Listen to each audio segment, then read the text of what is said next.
নমস্কাৰ, মই নীলাধিতাই কৈ আছোঁ সমূহ অসমবাসী ৰাইজকে ভোগালী বিহুৰ ওলগ জনাইছোঁ। হে গাইজ, কি খবৰ? আজি আপোনালোকৰ মাজলৈ এটা নতুন ভিডিঅ' লৈ আহিছোঁ। যদি ভিডিঅ'টো চাই ভাল লাগে like comment share and subscribe কৰি দিব। পোনপ্ৰথমে আমি আমাৰ চেনেলৰ তৰফৰ পৰা সকলোকে ভোগালী বিহু ওলগ জনালোঁ। আজি এই ভিডিঅ'টোৰ জৰিয়তে আপোনালোকে দেখিব পাব অসমৰ জনপ্ৰিয় চেলিব্ৰিটিসকলে কেনেদৰে ভোগালী বিহু উদযাপন কৰিছে, তাৰে কিছু ভিডিঅ' ক্লিপ চাই লওঁ আহকচোন।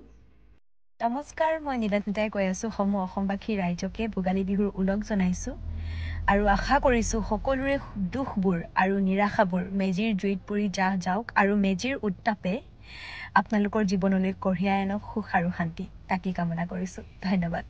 পৰা সমূহ অসমবাসীৰ ৰাইজলৈ ভোগালী বিহুৰ বহুত শুভেচ্ছা আৰু মৰম যাচিলোঁ। আশা কৰোঁ এই বিহুটিয়ে যেন সকলোৰে জীৱনলৈ সুখ শান্তি আৰু সমৃদ্ধি কঢ়িয়াই আনে আৰু বেয়া চিন্তাবোৰ দূৰ কৰি ভাল চিন্তাৰে জীৱনটো আগুৱাই নিয়াত সহায় কৰে। ধন্যবাদ। নমস্কাৰ, মই দীপাংকৰ।